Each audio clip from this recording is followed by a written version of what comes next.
혹시 여러분도 이런 경험 있으신가요? 아침에 눈을 뜨는 순간 가슴 한편이 텅 빈 것처럼 느껴지는 그 순간 말입니다. 기도는 드렸는데 뭔가 채워지지 않고, 예배는 드렸는데 마음은 여전히 공허하고, 성경을 읽었는데도 내 삶과는 아무 상관이 없는 것처럼 느껴지는 그 순간들 말입니다. 저는 얼마 전 한 권사님을 만났습니다. 그분은 제게 이렇게 고백하셨습니다. 목사님, 저는 평생 교회를 다녔어요. 새벽 기도도 빠지지 않았고 헌금도 성실하게 했습니다. 그런데 요즘 제 삶을 보면 왜 이렇게 힘들까요? 자식들은 연락도 없고, 남편과는 대화가 끊긴 지 오래되었고, 밤마다 잠 못 이루며 천장만 바라봅니다. 제가 뭘 잘못한 걸까요? 그분의 눈에는 눈물이 가득했습니다. 저는 그 눈물 속에서 제 과거의 모습을 보았습니다. 아니, 어쩌면 지금 이 영상을 보고 계신 여러분의 모습일지도 모르겠습니다. 저도 그랬습니다. 사역을 하면서도 마음 한편은 늘 불안했고, 기도하면서도 확신이 없었고, 말씀을 전하면서도 제 삶은 무너지고 있었습니다. 그때 저는 깨달았습니다. 제가 하나님의 말씀을 머리로만 알았지 가슴으로는 받아들이지 못했다는 것을 말입니다. 통계를 보면 놀랍습니다. 한국 교회 성도 중 70% 이상이 신앙과 삶이 분리되어 있다고 고백합니다. 교회는 다니지만 삶은 변하지 않고, 말씀은 듣지만 적용하지 못하고, 기도는 하지만 응답을 경험하지 못한다는 것입니다. 왜 그럴까요? 성경은 이렇게 묻습니다. 왜 당신의 가정은 무너지고 있습니까? 왜 당신의 관계는 끊어지고 있습니까? 왜 당신의 마음은 평안이 없습니까? 왜 당신의 기도는 천장을 뚫지 못합니까?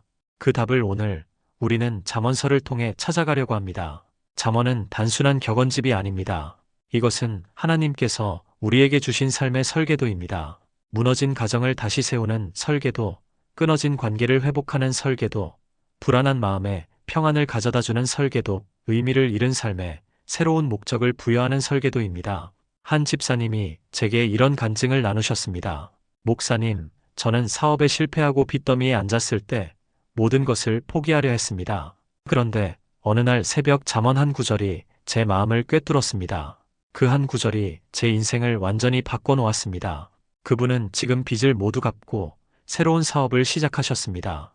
더 놀라운 것은 그분의 얼굴에 평안이 가득하다는 것입니다. 또 한 분은 이렇게 고백하셨습니다. 한 장로님이셨는데 자녀 넷을 다 키우셨지만 그 누구도 신앙을 이어받지 않았다고 하셨습니다. 교회는 다니지만 형식적이고 세상과 다를 바 없는 삶을 살고 있다고 탄식하셨습니다. 그런데 잠언을 매일 한 장씩 읽기 시작하면서 그분의 삶이 변했고, 그 변화된 모습을 본 자녀들이 하나둘씩 신앙으로 돌아오기 시작했습니다. 지금은 온 가족이 함께 예배드리는 축복을 누리고 계십니다. 여러분, 혹시 지금 이런 상황은 아니신가요? 자녀와의 관계가 멀어져서 어떻게 대화를 시작해야 할지 모르겠거나, 배우자와 수십 년을 함께 살았지만 어느 순간부터 남처럼 느껴지거나, 건강이 무너지면서 미래에 대한 두려움이 밀려오거나, 은퇴 후 삶의 의미를 잃어버린 것처럼 느껴지거나, 교회는 다니지만 신앙이 삶과 분리된 것처럼 느껴지십니까? 혹은 경제적 어려움 때문에 잠 못 이루는 밤이 계속되거나, 자녀의 문제로 기도해도 응답이 없는 것 같거나, 건강검진 결과를 받고 죽음의 두려움이 엄습하거나, 외로움이 너무 깊어서 아무도 나를 이해하지 못한다고 느끼십니까? 바로 그 자리에서 오늘 잠언이 여러분에게 말씀하십니다. 오늘 우리는 함께 7가지 회복의 길을 걸어가려 합니다. 경외의 자리에서 시작하는 회복, 말 한마디로 관계를 살리는 회복, 불안을 잠재우는 지혜의 회복, 재정과 사업의 새로운 원칙, 자녀에게 전하는 세대의 축복, 지혜로운 동행의 비밀, 그리고 끝까지 걸어가는 인내의 힘입니다. 이것은 단순한 이론이 아닙니다. 이것은 수천 년 동안 무수한 믿음의 선배들이 걸어간 실제적인 길입니다. 종교개혁자 마틴 루터도 이 길을 걸었고, 조선시대 초기 신앙의 선조들도 이 길을 걸었고, 한국전쟁 때 믿음을 지킨 분들도 이 길을 걸었습니다. 그리고 지금 바로 여러분이 걸어갈 길입니다. 자, 이제 시작하겠습니다. 첫 번째 길로 들어가 보겠습니다. 잠언 1장 7절은 이렇게 선언합니다. 여호와를 경외하는 것이 지식의 근본이거늘 미련한 자는 지혜와 훈계를 멸시하느니라. 이 구절을 처음 읽었을 때 저는 그냥 지나쳤습니다. 너무 익숙한 구절이었기 때문입니다. 어렸을 때부터 주일학교에서 외웠고 수없이 들었던 말씀이었습니다. 그런데 어느 날 히브리어 원문을 묵상하다가 깊은 충격을 받았습니다. 여기서 경외라는 단어는 히브리어로 이르아트 야훼입니다. 이것은 단순한 두려움이 아닙니다. 이것은 하나님의 거룩하심 앞에서 내 모든 것을 내려놓는 겸손한 복종을 의미합니다. 고대 히브리 문화에서 이 단어는 왕 앞에 설 때의 태도를 나타냅니다. 신하가 왕 앞에 설 때 자신의 의견이나 권리를 주장하지 않고 온전히 왕의 뜻에 순종하는 자세를 말합니다. 더 놀라운 것은 근본이라는 단어입니다. 히브리어로 레시트. 이것은 창세기 1장 1절의 태초에라는 단어와 같은 어근입니다. 무슨 뜻입니까? 하나님께서 천지를 창조하실 때 모든 것의 시작이셨던 것처럼 우리 삶의 모든 회복도 하나님을 경외하는 그 자리에서 시작된다는 것입니다. 잠언 9장 10절도 이렇게 반복합니다. 여호와를 경외하는 것이 지혜의 근본이요 거룩하신 자를 아는 것이 명철이니라. 솔로몬은 이 진리를 반복해서 강조합니다. 왜일까요? 이것이 모든 것의 출발점이기 때문입니다. 회복도, 치유도, 변화도 모든 것이 이 자리에서 시작됩니다. 여러분, 우리는 얼마나 자주 우리 자신을 주인으로 삼습니까? 아침에 눈을 뜨면 제일 먼저 휴대폰을 봅니다. 뉴스를 확인하고, 날씨를 보고, 메시지를 확인합니다. 그리고 하루를 계획합니다. 내 생각대로, 내 판단대로, 내 힘으로 하루를 살아갑니다. 점심때가 되면 오늘 무엇을 먹을지 결정하고, 저녁이 되면 내일 무엇을 할지 계획하고, 밤이 되면 내 인생을 어떻게 살아갈지 고민합니다. 모든 것이 나를 중심으로 돌아갑니다. 그런데 잠언은 말합니다. 바로 그것이 문제라고 말입니다. 잠언 3장 5절에서 6절은 이렇게 말합니다. 너는 마음을 다하여 여호와를 신뢰하고 내 명철을 의지하지 말라. 너는 범사의 그를 인정하라. 그리하면 내 길을 지도하시리라. 내 명철을 의지하지 말라는 말씀입니다. 우리의 판단, 우리의 지혜, 우리의 계획을 의지하지 말고 하나님을 신뢰하라는 것입니다. 범사에 그를 인정하라는 것은 모든 일에서, 모든 결정에서, 모든 순간에 하나님을 주인으로 모시라는 뜻입니다. 초대교회 교부였던 아우구스티누스는 이렇게 고백했습니다. 주님, 제가 당신을 떠나 있을 때 저는 저 자신에게서도 떠나 있었습니다. 우리가 하나님을 떠나 우리 자신을 주인 삼을 때 우리는 우리 자신도 잃어버린다는 뜻입니다. 우리가 우리를 주인 삼을 때 우리는 더 불안해지고 더 초조해지고 더 외로워집니다. 한 장로님이 계셨습니다. 평생 성실하게 사셨습니다. 사업도 성공하셨고 자녀도 잘 키우셨고 교회에서도 존경받는 분이셨습니다. 그런데 은퇴 후 그분은 갑자기 모든 것이 무너지는 것을 경험하셨습니다. 자녀들은 바쁘다며 연락이 뜸해졌고 건강도 악화되었고 무엇보다 삶의 의미를 잃어버린 것처럼 느껴지셨습니다.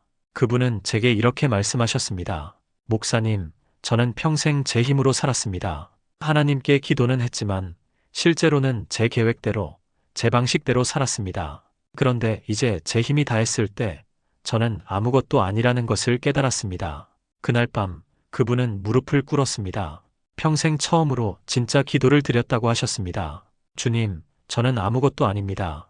제 힘으로는 하루도 살 수 없습니다. 이제부터 주님이 제 주인이 되어 주십시오.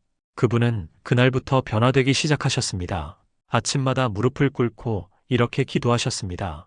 주님, 오늘 하루도 제가 주인이 아니라 당신이 주인이십니다.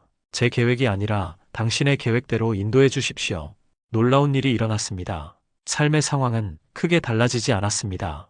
자녀들이 갑자기 자주 찾아온 것도 아니고 건강이 완전히 회복된 것도 아닙니다. 그런데 그분의 마음이 변했습니다. 평안이 찾아왔습니다. 자녀들이 바쁜 것을 이해하게 되었고 건강의 연약함 속에서도 하나님의 은혜를 발견하셨고 삶의 의미를 다시 찾게 되셨습니다. 오히려 은퇴 이후의 삶이 더 행복하다고 고백하셨습니다. 사랑하는 성도님들, 이것이 경외입니다. 경외는 하나님을 무서워하는 것이 아닙니다. 경외는 하나님을 내 삶의 중심에, 내 삶의 주인으로 모시는 것입니다. 역사를 보십시오.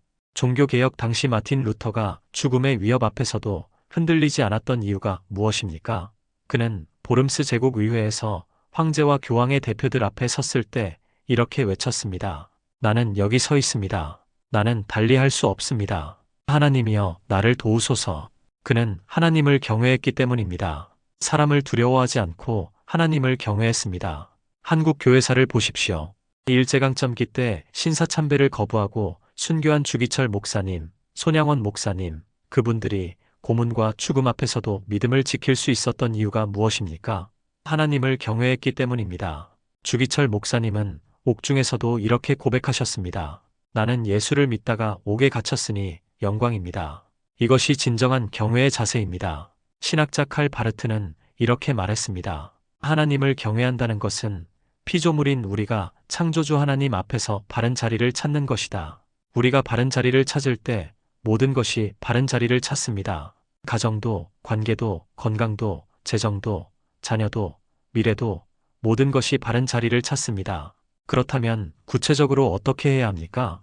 첫째, 아침에 눈을 뜨면 가장 먼저 하나님께 이렇게 고백하십시오. 주님, 오늘 하루 제 삶의 주인은 당신이십니다. 이것은 단순한 주문이 아닙니다. 이것은 내 온 존재로 드리는 고백입니다. 이 고백이 습관이 될 때 여러분의 하루는 완전히 달라질 것입니다. 한 권사님은 이 고백을 시작한 후 3개월 만에 삶이 완전히 바뀌었다고 간증하셨습니다. 같은 상황인데 마음이 다르고 같은 사람들을 만나는데 관계가 다르고 같은 일을 하는데 의미가 다르다고 하셨습니다. 그분은 이렇게 말씀하셨습니다. 목사님, 제가 바뀐 게 아니라 제 시선이 바뀌었어요. 저를 보던 눈이 하나님을 보는 눈으로 바뀌니까 모든 것이 달라 보이더라고요. 둘째, 하루 중 중요한 결정 앞에 설 때마다 잠시 멈추십시오. 그리고 이렇게 물으십시오. 내가 원하는 것이 무엇인가가 아니라 주님은 어떻게 하기를 원하시는가? 이 질문 하나가 여러분의 결정을 완전히 바꿀 것입니다. 한 권사님이 계셨습니다. 며느리와의 관계가 너무 힘드셨습니다. 며느리가 할 때마다 속상하고 화가 나고 밤마다 잠을 이루지 못하셨습니다. 시어머니로서 존중받지 못한다는 생각에 마음이 상했고 자꾸 며느리의 잘못만 보이셨습니다. 그런데 어느 날 며느리에게 화를 내려는 순간 이렇게 물으셨습니다. 주님이라면 지금 어떻게 하실까? 그 순간 마음이 바뀌었습니다. 화 대신 기도가 나왔습니다. 비난 대신 이해가 생겼습니다. 며느리를 향한 사랑이 솟아났습니다. 그리고 깨달았습니다. 며느리도 힘들었구나. 나도 젊었을 때 시어머니 모시기 힘들었는데 며느리도 마찬가지겠구나. 그분은 지금 며느리와 아주 좋은 관계를 유지하고 계십니다. 며느리가 먼저 전화해서 고민을 나누고 함께 기도하는 사이가 되었습니다. 손주들도 할머니를 너무 좋아한다고 합니다. 셋째, 잠들기 전 하루를 하나님께 돌려드리십시오. 오늘 하루도 주님께서 주관하셨음을 고백하고 내일도 주님께 맡기십시오. 이것이 진정한 경외의 삶입니다. 한 집사님은 매일 밤 이렇게 기도하신답니다. 주님, 오늘 하루 제가 주인 노릇한 것을 용서하시고 내일은 더욱 당신을 주인으로 모시게 하소서. 이 기도를 시작한 후 그분의 불면증이 사라졌다고 합니다. 하나님을 주인으로 모시니 모든 짐을 내려놓게 되었고 평안히 잠들 수 있게 되었습니다. 수면제를 끊었고 새벽에 깨는 일도 없어졌습니다.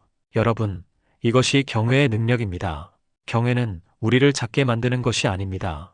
오히려 우리를 바로 세웁니다. 하나님을 크게 모실 때 우리도 바로 설 수 있습니다. 하나님이 주인 되실 때 우리는 진정한 자유를 누립니다. 이제 잠시 함께 기도하겠습니다. 주님, 오늘 제 삶의 주인은 당신이십니다. 주님, 제 모든 계획보다 당신의 뜻을 구합니다. 주님, 경외함으로 당신 앞에 섭니다. 아멘. 지금까지 우리는 경외의 자리를 살펴보았습니다.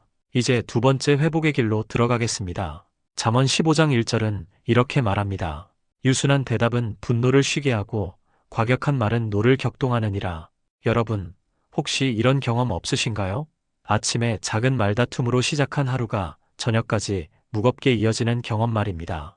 배우자의 한마디에 마음이 상하고 자녀의 말투에 화가 나고 며느리의 한마디가 밤새 마음에 걸려 잠을 이루지 못하는 경험 말입니다. 말은 우리 삶에서 가장 작은 도구지만 가장 큰 영향력을 가지고 있습니다. 히브리어로 유순하다는 단어는 라크입니다. 이것은 부드럽다, 온화하다는 뜻이지만 더 깊은 의미는 상대방을 향해 낮아진다는 뜻입니다. 내 권리를 주장하기보다 상대방의 마음을 먼저 헤아리는 태도를 말합니다. 고대 히브리 문화에서 이 단어는 왕이 백성을 대할 때 사용하는 온유한 태도를 나타냅니다. 권력을 가진 자가 약한 자를 향해 부드럽게 다가가는 모습입니다. 반대로 과격하다는 단어는 히브리어로 에체브, 이것은 상처를 주다, 고통을 주다는 뜻입니다. 우리의 말이 칼처럼 상대방의 마음에 상처를 낸다는 의미입니다. 잠언 12장 18절도 이렇게 말합니다. 칼로 찌르는 것 같이 함부로 말하는 자가 있거니와 지혜로운 자의 혀는 양약과 같으니라. 말은 칼이 될 수도 있고 약이 될 수도 있습니다. 같은 입에서 나오지만 어떤 말을 선택하느냐에 따라 관계가 살기도 하고 죽기도 합니다. 잠언 18장 21절은 더 강력하게 말합니다. 죽고 사는 것이 혀의 권세에 달렸나니 혀를 쓰기 좋아하는 자는 혀의 열매를 먹으리라.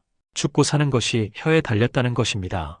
말 한마디가 사람을 살리기도 하고 죽이기도 한다는 뜻입니다. 한 장로님이 계셨습니다. 평생 부부가 함께 살았지만 말다툼이 끊이지 않았습니다. 아침에 일어나면 아내의 잔소리가 시작되고 그분은 참다가 결국 소리를 지르고 하루가 무겁게 시작되곤 했습니다. 50년을 그렇게 살았습니다. 자녀들도 다 떠나고 이제 둘만 남았는데 대화는 더 줄어들고 갈등은 깊어졌습니다. 그분은 생각했습니다. 이제 남은 인생도 이렇게 살아야 하는가? 그런데 어느 날 잠언 15장 1절을 묵상하다가 깨달음을 얻으셨습니다. 내가 아내의 말투를 바꿀 수는 없지만 내 대답은 바꿀 수 있구나. 다음 날 아침 아내가 또 잔소리를 시작했습니다. 어제처럼 지난 50년처럼 똑같은 잔소리였습니다. 예전 같으면 화를 냈겠지만 그날은 달랐습니다. 그분은 잠시 숨을 고르고 이렇게 대답하셨습니다. 여보, 내가 많이 부족했구먼. 걱정을 끼쳐서 미안하오. 순간 아내가 말을 멈추셨답니다. 그리고 눈물을 흘리며 이렇게 말씀하셨다고 합니다. 당신이 그렇게 말해주는 것을 평생 기다렸어요. 50년을 기다렸어요. 그날부터 그 집의 분위기가 완전히 바뀌었습니다. 부부가 서로를 존중하게 되었고 말투가 부드러워졌고 집안에 웃음이 돌아왔습니다. 자녀들도 놀라워했답니다.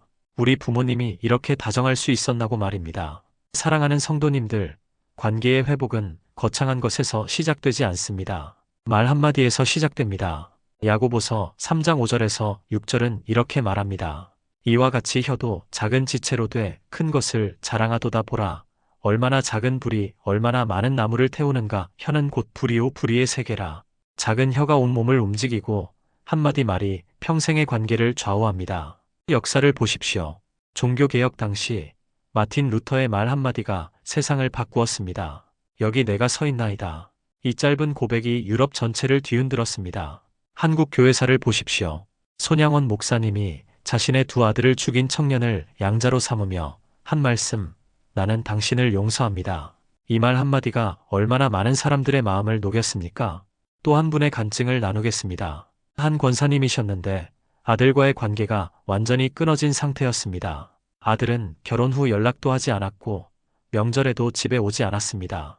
그분은 매일 울며 기도했지만 상황은 변하지 않았습니다. 그러다 어느 날 지난 세월을 돌아보며 깨달았습니다. 자신이 아들에게 했던 말들이 모두 비난과 잔소리였다는 것을 말입니다. 공부해라, 왜 그렇게 못하니? 형은 잘하는데 너는 왜 그러니?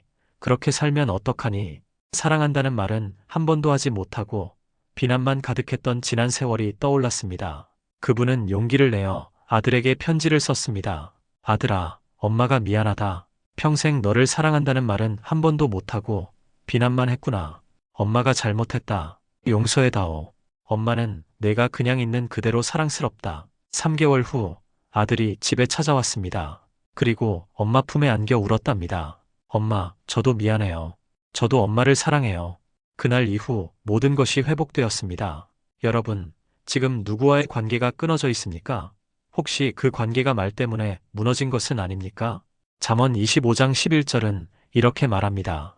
경우에 합당한 말은 아로 새긴 은쟁반의 금사관이라. 때에 맞는 말, 상황에 맞는 말이 얼마나 아름다운지 금사과에 비유합니다. 여러분의 말이 오늘 누군가에게 금사과가 될 수 있습니다. 오늘부터 실천해 보십시오. 첫째, 화가 날 때 5초만 기다리십시오. 그리고 이렇게 물으십시오. 이 말이 상대방에게 칼이 될까, 약이 될까?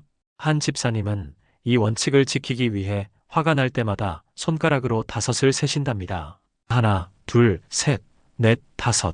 그 5초 동안 마음이 진정되고 다른 말이 나온다고 합니다. 둘째, 하루에 한 번 가족에게 사랑한다고 말하십시오. 부끄러워하지 마십시오. 가장 가까운 사람에게 가장 중요한 말을 아끼지 마십시오. 한 장로님은 매일 아침 아내에게 여보, 사랑하오라고 말하기 시작했답니다. 처음에는 어색했지만 지금은 하루를 시작하는 가장 행복한 습관이 되었다고 합니다. 셋째, 잘못했을 때 미안하다고 말하십시오. 나이가 많다고, 부모라고, 어른이라고 자존심 세우지 마십시오. 진정한 회복은 겸손에서 시작됩니다. 이제 함께 기도하겠습니다. 주님, 제 입술을 지켜주소서. 주님, 상처 주는 말이 아니라 치유하는 말을 하게 하소서. 주님, 사랑을 말하게 하소서. 아멘. 세 번째 회복의 길로 들어가겠습니다. 통계에 따르면 우리나라 성인 10명 중 3명이 불안장애를 경험한다고 합니다. 특히 건강이 약해지고 미래가 불확실해지는 시기에 불안은 더욱 깊어집니다. 최근 조사에서는 잠들기 전 불안을 느끼는 비율이 60%를 넘는다고 합니다. 낮에는 바쁘게 살다가 밤이 되면 온갖 걱정이 몰려온다는 것입니다. 여러분, 혹시 이런 경험 있으신가요? 밤에 잠자리에 누우면 온갖 걱정이 밀려오는 경험 말입니다. 건강은 괜찮을까? 자녀들은 잘 살고 있을까? 경제적으로 문제는 없을까? 내일은 또 무슨 일이 생길까? 이런 생각들이 꼬리에 꼬리를 물고 이어지면서 잠을 이룰 수 없게 됩니다. 불안은 현대인의 병이라고 합니다. 그런데 성경은 이미 수천 년 전부터 이 문제에 대한 해답을 제시하고 있습니다. 잠언 1장 33절은 이렇게 약속합니다. 오직 내게 듣는 자는 평안히 살며 재앙의 두려움이 없이 안전하리라. 내게 듣는다는 것은 하나님의 말씀을 듣고 순종한다는 뜻입니다. 히브리어로 듣는다는 단어는 샤마, 이것은 단순히 귀로 듣는 것이 아니라 듣고 행동한다는 의미입니다. 신명기 6장 4절의 쉐마 이스라엘, 이스라엘아 들으라는 9절의 그 샤마입니다. 단순한 청취가 아니라 순종의 듣기를 말합니다. 유대인들은 이 쉐마 기도를 매일 아침 저녁으로 암송했습니다. 말씀을 듣고 마음에 새기고 삶으로 순종하는 것이 그들의 신앙이었습니다. 잠언 14장 26절도 이렇게 말합니다. 여호와를 경외하는 자에게는 견고한 의뢰가 있나니 그 자녀들에게 피난처가 있으리라. 견고한 의뢰, 히브리어로 미브타흐는 흔들리지 않는 확신을 의미합니다. 세상은 흔들려도 상황은 변해도 내 안에 견고한 확신이 있다는 것입니다. 잠언 3장 24절에서 26절도 이렇게 약속합니다. 내가 누울 때에 두려워하지 아니하겠고 내가 누운즉 내 잠이 달리라. 너는 갑작스러운 두려움도 악인에게 닥치는 멸망도 무서워하지 말라. 대저 여호와는 내가 의지하는 이시라. 내 발을 지켜 걸리지 않게 하시리라. 누울 때 두려워하지 않고 잠이 달다는 것입니다. 갑작스러운 두려움도 무서워하지 말라고 말씀합니다. 한 집사님이 계셨습니다. 건강검진에서 암 진단을 받으셨습니다. 초기였지만 그분의 마음은 무너졌습니다. 죽음의 두려움이 엄습했고 밤마다 공포에 떨었습니다. 그분은 기도했지만 두려움은 사라지지 않았습니다. 불면증이 시작되었고 수면제를 먹어도 잠들 수 없었습니다. 그러다 어느 날 잠언 1장 33절을 붙들고 기도하기 시작했습니다. 주님, 당신의 말씀을 듣겠습니다. 두려워하지 않겠습니다. 주님을 신뢰하겠습니다. 매일 새벽 이 구절을 소리내어 읽고 또 읽었습니다. 처음에는 믿어지지 않았습니다. 그런데 이상하게도 반복할수록 마음에 평안이 찾아왔습니다. 일주일, 한 달, 석 달이 지나자 변화가 일어났습니다. 여전히 암은 있었지만 두려움은 사라졌습니다. 수술을 받고 항암 치료를 받는 동안에도 그분은 평안했습니다. 주변 사람들이 놀라워했습니다. 어떻게 저렇게 평안할 수 있을까? 그분은 지금 완치 판정을 받고 건강하게 지내고 계십니다. 그리고 이렇게 고백하십니다. 암보다 더 무서운 것은 두려움이었습니다. 그런데 말씀이 그 두려움을 이겼습니다. 사랑하는 성도님들, 세상은 평안이 없습니다. 요한복음 16장 33절에서 예수님도 말씀하셨습니다. 세상에서는 너희가 환난을 당하나 담대하라. 내가 세상을 이기었노라. 세상은 환난이 있습니다. 문제가 있습니다. 걱정거리가 있습니다. 그런데 예수님은 담대하라고 말씀하십니다. 또 한 분의 간증을 나누겠습니다. 한 권사님이셨는데 남편이 사업에 실패하고 큰 빚을 지게 되었습니다. 집도 팔아야 했고 평생 모은 재산도 모두 날렸습니다. 그분은 불안과 두려움에 떨었습니다. 앞으로 어떻게 살아가야 할지 막막했습니다.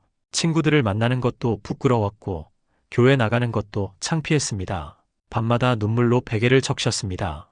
그런데 어느 날 잠언 3장 5절에서 6절 말씀이 마음에 다가왔습니다. 너는 마음을 다하여 여호와를 신뢰하고 내 명철을 의지하지 말라. 너는 범사의 그를 인정하라. 그리하면 내 길을 지도하시리라. 그분은 매일 아침 이 말씀을 붙들고 기도했습니다. 주님, 제 명철로는 안 됩니다. 주님을 신뢰합니다. 길을 인도해 주십시오. 3년이 흘렀습니다. 쉽지 않았습니다. 남편은 작은 일부터 다시 시작했고 그분도 일을 하며 빚을 갚아나갔습니다. 그런데 놀라운 것은 그 과정 속에서 불안이 사라졌다는 것입니다. 가진 것은 없었지만 마음은 평안했고 미래는 불확실했지만 확신은 흔들리지 않았습니다.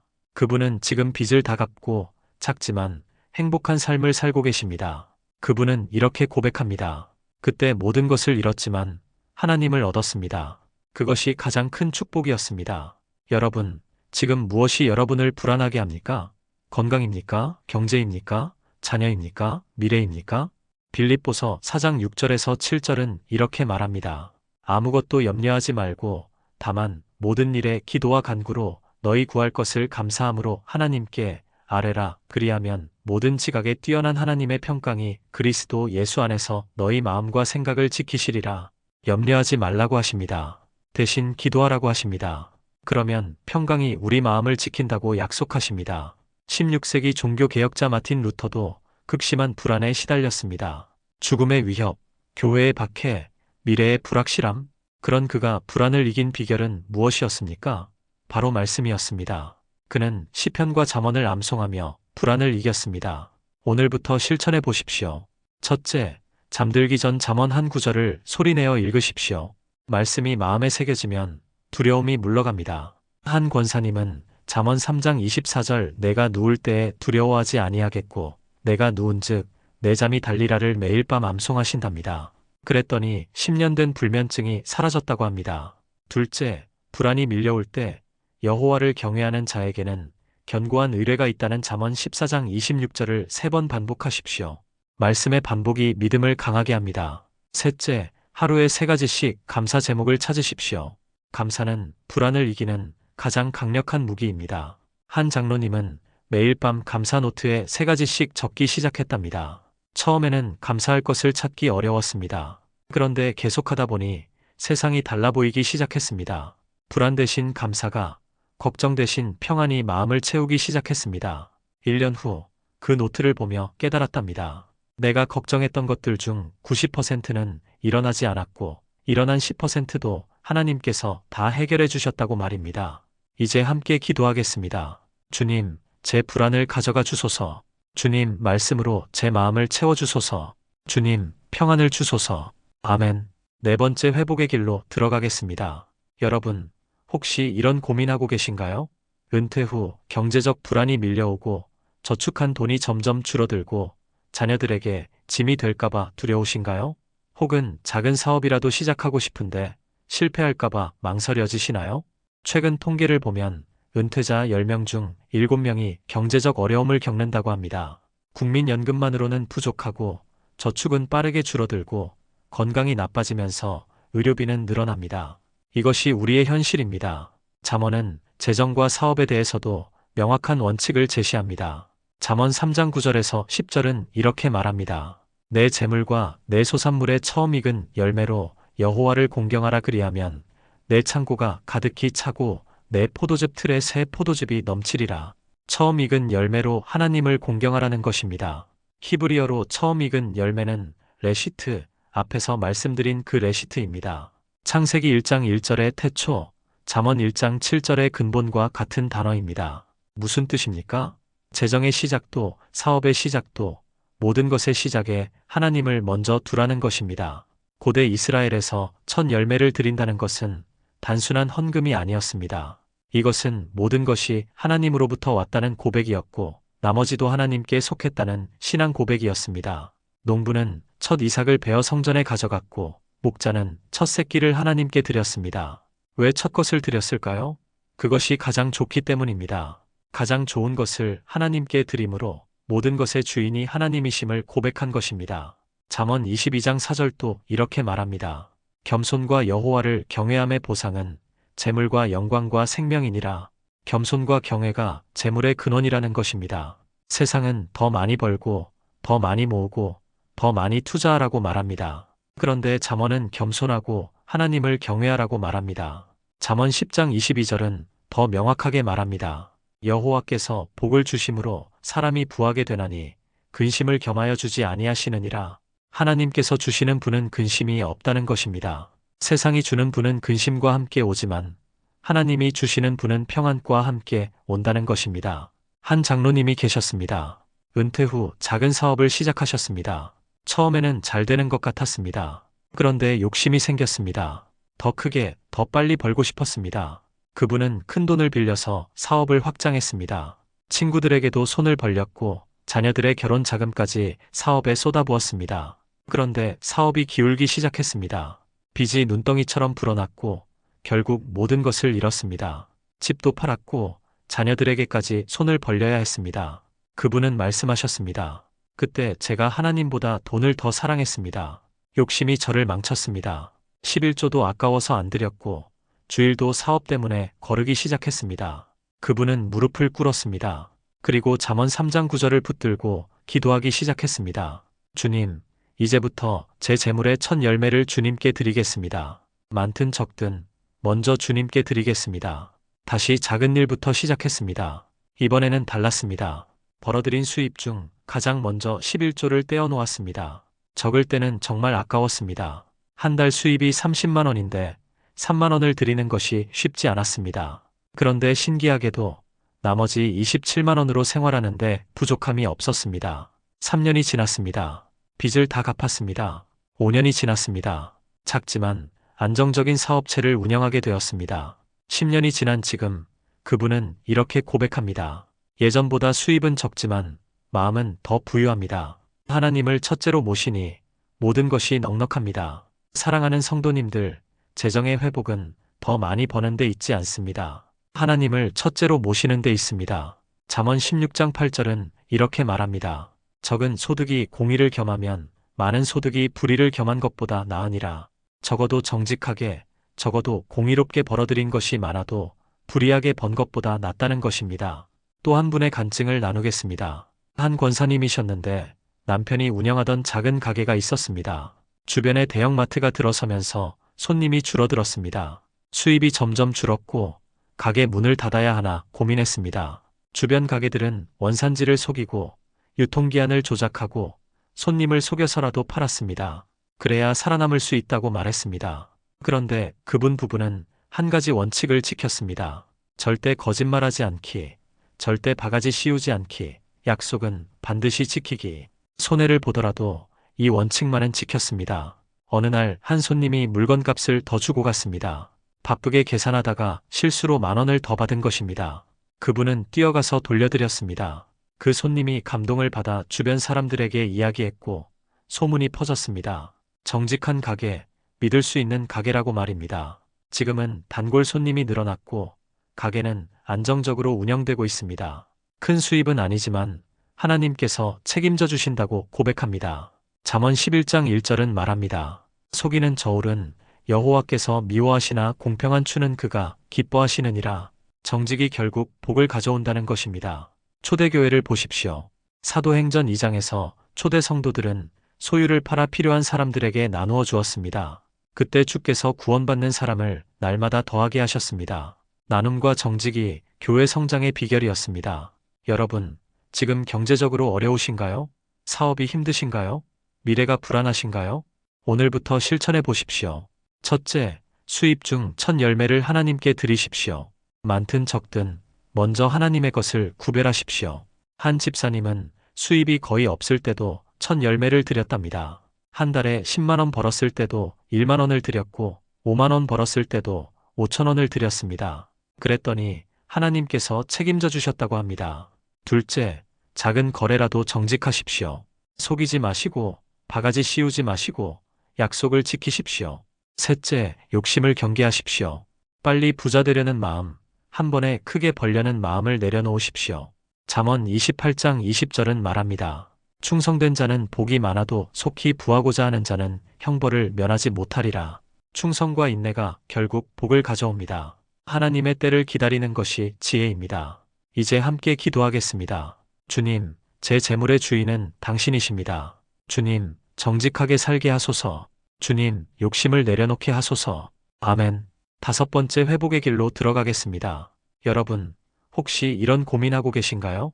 자녀를 신앙으로 키웠는데 교회를 떠났거나 손주들이 신앙과는 거리가 먼 삶을 살고 있거나 다음 세대에게 믿음을 어떻게 전해야 할지 막막하신가요? 통계가 충격적입니다. 한국 교회에서 자라난 자녀들 중 70% 이상이 성인이 되면 교회를 떠난다고 합니다. 주일학교에서 배우고 찬양대에서 활동하고 청년부에서 봉사했던 자녀들이 결혼하고 직장을 갖고 나면 신앙을 버립니다. 왜 그럴까요? 잠언은 그 이유와 해답을 동시에 제시합니다. 잠언 22장 6절은 이렇게 말합니다. 마땅히 행할 길을 아이에게 가르치라. 그리하면 늙어서도 그것을 떠나지 아니하리라. 마땅히 행할 길, 히브리어로 데레크는 단순한 지식이 아니라 삶의 방식을 의미합니다. 이것은 말로만 가르치는 것이 아니라 삶으로 보여주는 것을 뜻합니다. 고대 히브리 교육에서 아버지는 자녀에게 토라를 가르칠 때 암송만 시키는 것이 아니었습니다. 일어날 때, 길을 갈 때, 누울 때, 삶의 모든 순간에 말씀을 가르쳤습니다. 삶 자체가 교육이었습니다. 가르치라는 단어 하나크는 입천장에 넣는다는 뜻입니다. 고대 히브리에서는 아기가 태어나면 대추야자 즙을 손가락에 묻혀 아기 입천장에 발라주었습니다. 첫맛이 단맛이 되게 하기 위함이었습니다. 마찬가지로 자녀에게 신앙을 가르친다는 것은 신앙이 그들의 첫맛이 되게 하는 것입니다. 인생의 단맛을 하나님 안에서 맛보게 하는 것입니다. 한 권사님이 계셨습니다. 자녀 셋을 모두 신앙으로 키우셨습니다. 주일학교에 보내고 성경도 가르치고 기도도 시켰습니다. 새벽 기도에 데려가고 수련회에 보내고 할 수 있는 모든 것을 다 했습니다. 그런데 자녀들이 성인이 되자 모두 교회를 떠났습니다. 큰아들은 대학 가면서, 둘째는 직장 다니면서, 막내는 결혼하면서 교회를 떠났습니다.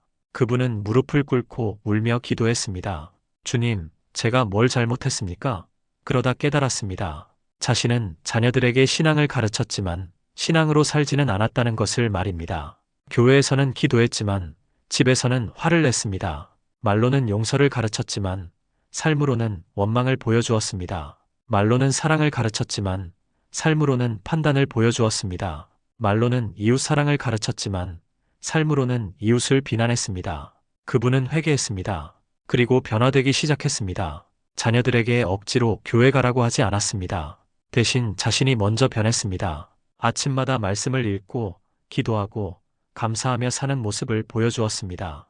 남편과의 관계도 회복되었고 이웃을 섬기기 시작했고 교회에서 봉사하는 모습을 보여주었습니다. 말이 아니라 삶이 변한 것입니다. 2년이 지났습니다. 큰아들이 먼저 교회로 돌아왔습니다. 엄마가 달라졌다는 것을 느꼈기 때문입니다. 3년이 지났습니다. 둘째도 돌아왔습니다. 5년이 지난 지금 셋 모두 신앙으로 돌아왔습니다. 그분은 이렇게 고백합니다. 말로 100번 가르치는 것보다 삶으로 한번 보여주는 것이 더 강력합니다. 사랑하는 성도님들, 세대의 축복은 말로 전해지지 않습니다. 삶으로 전해집니다. 잠언 20장 7절은 이렇게 말합니다. 완전하게 행하는 자가 의인이라 그의 후손에게 복이 있느니라. 완전하게 행하는 부모, 의롭게 사는 부모의 후손에게 복이 있다는 것입니다. 또 한 분의 간증을 나누겠습니다. 한 장로님이셨는데 손주들을 돌보게 되셨습니다. 며느리가 직장을 다니느라 손주들을 맡기셨는데 처음에는 막막했습니다. 어떻게 신앙을 가르쳐야 할지 몰랐습니다. 그분은 거창한 것을 하지 않았습니다. 매 끼니마다 손주들과 함께 식사 기도를 드렸습니다. 할아버지는 왜 기도해요? 손주가 물었습니다. 하나님께서 이 밥을 주셨단다. 감사해야지. 간단한 대답이었습니다. 그런데 그것이 씨앗이 되었습니다. 손주들은 할아버지 따라 기도하기 시작했습니다. 자기 전에는 짧은 성경 이야기를 들려주었습니다. 다윗과 골리앗, 다니엘과 사자, 요나와 큰 물고기, 재미있게 이야기해 주었고 손주들은 귀를 기울였습니다. 그리고 무엇보다 할아버지가 매일 새벽 기도하는 모습을 보여주었습니다. 손주들이 일어나면 할아버지는 항상 성경을 펴놓고 기도하고 계셨습니다. 5년이 지났습니다. 손주들이 스스로 기도하기 시작했습니다. 할아버지처럼 기도하고 싶대요. 손주들이 말했답니다. 지금 그 손주들은 초등학생이 되었고 교회 학교에서 열심히 신앙생활을 하고 있습니다. 그 장로님은 이렇게 고백합니다. 제가 특별한 것을 한 게 아닙니다. 그냥 믿음으로 사는 모습을 보여준 것뿐입니다. 신명기 6장 6절에서 7절은 이렇게 말합니다. 오늘 내가 내게 명하는 이 말씀을 너는 마음에 새기고 내 자녀에게 부지런히 가르치며 집에 앉았을 때에든지 길을 갈 때에든지 누워있을 때에든지 일어날 때에든지 이 말씀을 강론할지니라. 삶의 모든 순간이 교육의 기회라는 것입니다. 초대교회를 보십시오. 사도 바울은 디모데에게 이렇게 말했습니다. 내 속에 거짓이 없는 믿음을 생각함은 이 믿음이 먼저 내 외조모 로이스와 내 어머니 유닉의 속에 있더니 내 속에도 있는 줄을 확신하노라. 디모데후서 1장 5절입니다. 디모데의 신앙은 외할머니와 어머니로부터 전해진 것입니다. 말이 아니라 삶으로 전해진 신앙입니다. 여러분, 지금 다음 세대가 걱정되십니까? 자녀가, 손주가 신앙에서 멀어진 것 같습니까? 오늘부터 실천해 보십시오. 첫째, 말보다 삶으로 보여주십시오. 억지로 가르치지 말고 살아있는 신앙을 보여주십시오. 둘째, 식사 전 기도를 자녀, 손주와 함께 드리십시오. 작은 습관이 평생 신앙의 뿌리가 됩니다. 한 권사님은 손주와 밥 먹을 때마다 손주에게 기도를 시키신답니다. 짧아도 좋으니 내가 기도해 보렴. 그렇게 시작한 손주의 기도가 이제는 감동적이라고 합니다. 셋째, 잘못했을 때 부모가 먼저 미안하다고 말하십시오. 겸손한 신앙이 가장 강력한 교육입니다. 한 집사님은 손주에게 잘못을 했을 때 무릎을 꿇고 미안하다고 말씀하셨답니다. 손주가 놀라며 물었습니다. 할머니, 왜 무릎을 꿇어요? 할머니가 잘못했으니까 용서해 줄래? 그 장면을 본 손주는 평생 잊지 못할 것입니다. 진정한 신앙은 겸손이라는 것을 배웠기 때문입니다. 잠언 4장 1절에서 2절은 이렇게 말합니다. 아들들아, 아비의 훈계를 들으며 명철을 얻기에 주의하라. 내가 선한 도리를 너희에게 주니 내 법을 버리지 말라. 선한 도리, 그것은 말이 아니라 삶입니다. 우리의 삶이 다음 세대의 신앙이 됩니다. 이제 함께 기도하겠습니다. 주님, 제 삶이 다음 세대의 축복이 되게 하소서. 주님, 말이 아니라 삶으로 가르치게 하소서. 주님, 겸손한 신앙을 보여주게 하소서. 아멘. 6번째 회복의 길로 들어가겠습니다. 여러분, 혹시 이런 외로움을 느끼고 계신가요? 자녀들은 바쁘고 배우자마저 먼저 떠나가고 친구들도 하나둘 세상을 떠나고 교회에 나가도 아는 사람이 점점 줄어들고 있지는 않습니까? 통계를 보면 가슴이 아픕니다. 우리나라 어르신 10명 중 4명이 심각한 외로움을 경험한다고 합니다. 특히 배우자를 잃은 분들의 경우 우울증 비율이 70%를 넘습니다. 외로움은 단순한 감정이 아니라 건강을 위협하는 질병이 되었습니다. 그런데 잠언은 이미 수천 년 전에 외로움의 해답을 제시했습니다. 잠언 13장 20절은 이렇게 말합니다. 지혜로운 자와 동행하면 지혜를 얻고 미련한 자와 사귀면 해를 받느니라. 동행하면이라는 말에 주목하십시오. 히브리어로 할라크는 함께 걷는다는 뜻입니다. 단순히 같은 공간에 있는 것이 아니라 같은 방향을 향해 함께 걸어가는 것을 의미합니다. 고대 히브리 문화에서 동행은 깊은 교제를 나타냅니다. 아브라함과 하나님이 동행했고 에녹이 하나님과 동행했습니다. 동행은 삶을 나누고 마음을 나누고 영혼을 나누는 것입니다. 잠언 27장 17절도 이렇게 말합니다. 철이 철을 날카롭게 하는 것 같이 사람이 그의 친구의 얼굴을 빛나게 하느니라. 철이 철을 날카롭게 한다는 것입니다. 혼자서는 무뎌지지만 함께하면 날카로워진다는 것입니다. 혼자서는 무너지지만 함께하면 세워진다는 것입니다. 한 장로님이 계셨습니다. 아내를 먼저 보내고 홀로 남았습니다. 50년을 함께 산 아내였습니다. 아내가 떠난 후 모든 것이 무너졌습니다. 밥을 먹어도 맛이 없고 잠을 자도 외롭고 하루하루가 고통이었습니다. 교회에 나가도 마찬가지였습니다. 부부가 함께 앉던 자리에 혼자 앉으면 눈물이 났습니다. 친구들을 만나도 공허했습니다. 아무도 제 마음을 이해하지 못하는 것 같았습니다. 그런데 어느 날 같은 처지의 분을 만났습니다. 역시 배우자를 잃고 혼자 사는 권사님이었습니다. 그분과 이야기를 나누는데 신기하게도 마음이 통했습니다. 똑같은 아픔을 겪었기에 말하지 않아도 이해가 되었습니다. 두 분은 매주 한 번씩 만나기 시작했습니다. 함께 말씀을 읽고 기도하고 서로의 이야기를 들어주었습니다. 때로는 울기도 하고 때로는 웃기도 했습니다. 1년이 지났습니다. 그 장로님이 변하기 시작했습니다. 얼굴에 생기가 돌고 교회 봉사를 시작하고 다른 분들을 위로하기 시작했습니다. 그분은 이렇게 고백합니다. 혼자서는 견딜 수 없었습니다. 그런데 동행자를 만나니 살아갈 힘이 생겼습니다. 사랑하는 성도님들, 우리는 혼자 살도록 창조되지 않았습니다. 창세기 2장 18절에서 하나님은 말씀하셨습니다. 사람이 혼자 사는 것이 좋지 아니하니 내가 그를 위하여 돕는 배필을 지으리라. 혼자 사는 것이 좋지 않다는 것입니다. 이것은 단순히 결혼에 대한 말씀이 아닙니다. 인간은 관계 속에서 살도록 창조되었다는 것입니다. 잠언 18장 1절은 이렇게 경고합니다. 무리에게서 스스로 나뉘는 자는 자기 소욕을 따르는 자라. 온갖 참 지혜를 배척하느니라. 스스로 고립되는 것은 위험하다는 것입니다. 혼자 있으면 욕심만 커지고 지혜는 멀어진다는 것입니다. 또 한 분의 간증을 나누겠습니다. 한 권사님이셨는데 건강이 나빠지면서 집에만 계셨습니다.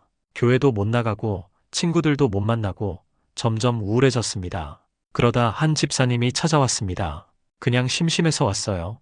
그 한마디에 권사님은 눈물을 흘렸습니다. 혼자라고 생각했는데 누군가 찾아와 준 것입니다. 그 집사님은 일주일에 한 번씩 찾아왔습니다. 특별한 이야기를 나누는 것도 아니었습니다. 그냥 함께 차를 마시고 말씀을 읽고 기도했습니다. 그런데 그것이 권사님에게는 큰 위로가 되었습니다.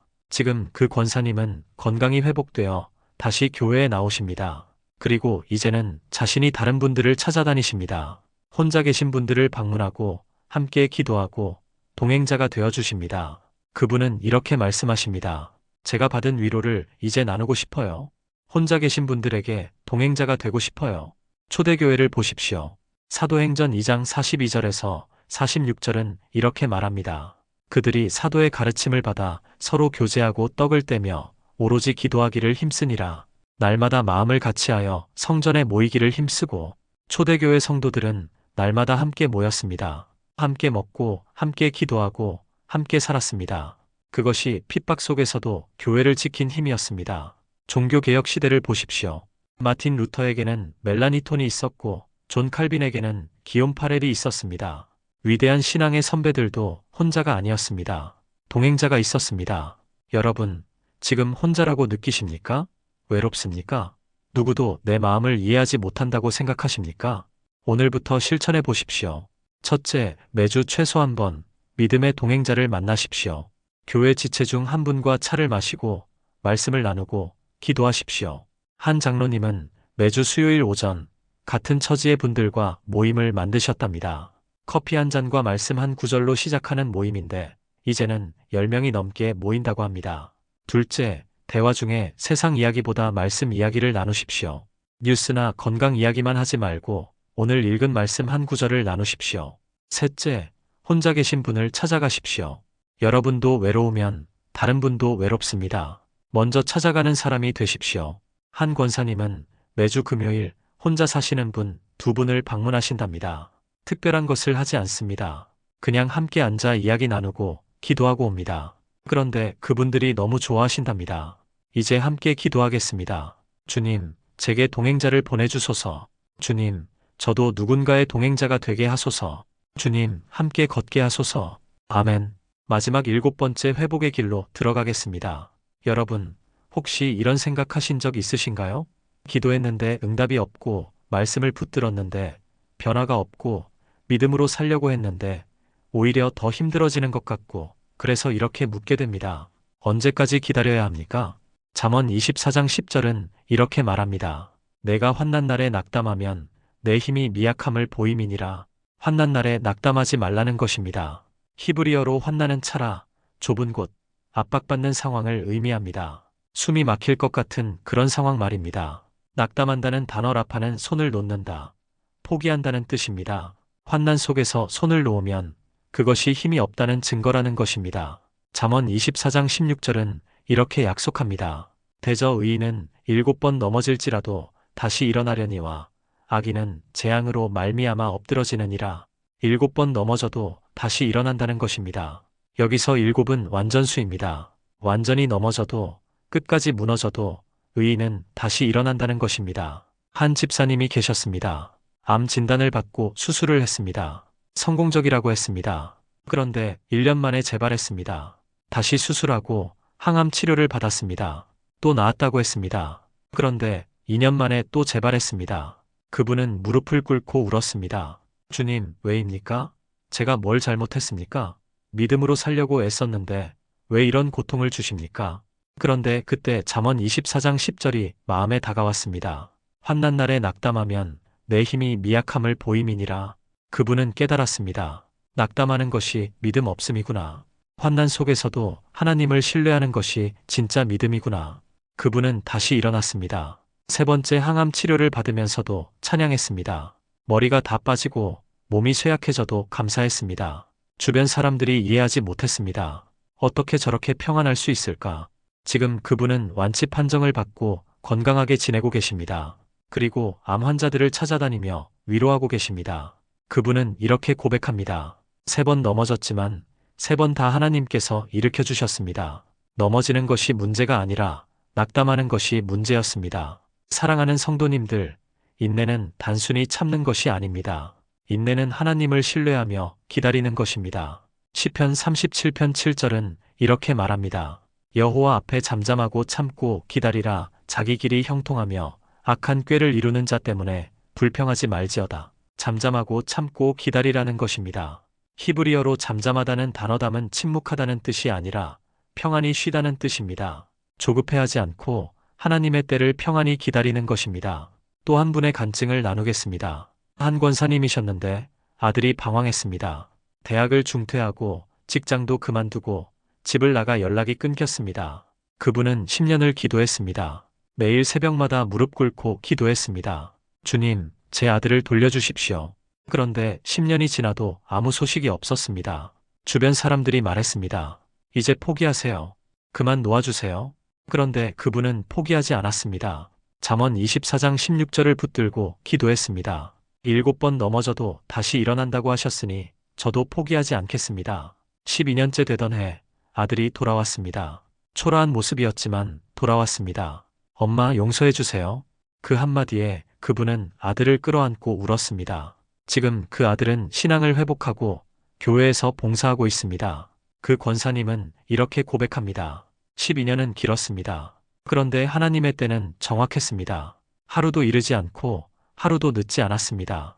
야고보서 1장 2절에서 4절은 이렇게 말합니다. 내 형제들아, 너희가 여러 가지 시험을 당하거든 온전히 기쁨으로 여기라. 이는 너희 믿음의 시련이 인내를 만들어내는 줄 너희가 알미라. 인내를 온전히 이루라. 이는 너희로 온전하고 구비하여 조금도 부족함이 없게 하려 함이라. 시련이 인내를 만들고 인내가 온전함을 만든다는 것입니다. 초대교회를 보십시오. 로마의 핍박 속에서도 300년을 인내했습니다.